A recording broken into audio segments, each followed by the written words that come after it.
Hey guys, so it looks like my car is fully in sync with my YouTube career, because as soon as the content starts drying up, it finds a way to provide some inspiration. Here you go, DIY Rob, put that on your YouTube channel.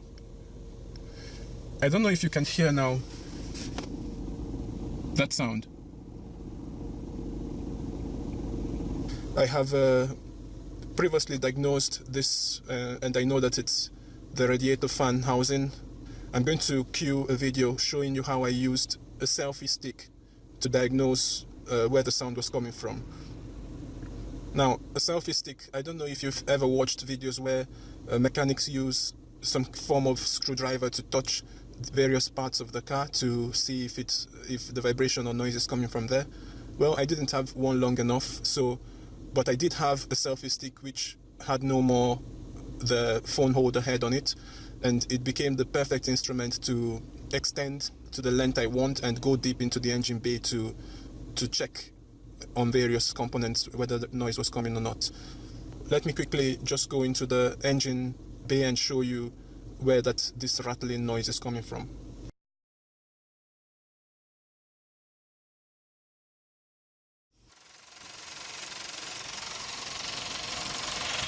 So now I'm in the engine bay and you can hear it very loudly. Radiator hose, it's gone, it's back. It's gone, it's back. Fan case housing, it's gone, it's back.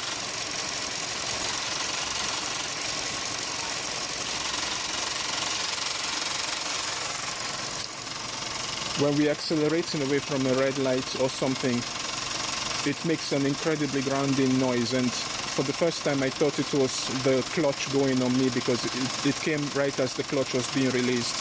So now I know what the problem is. I need to look into screwing back something that is loose on the radiator case housing.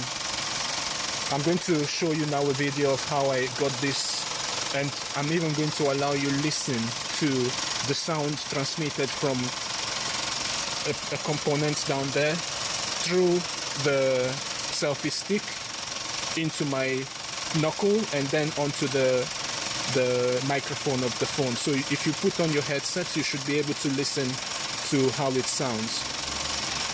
I hope this video helps. Thanks for watching.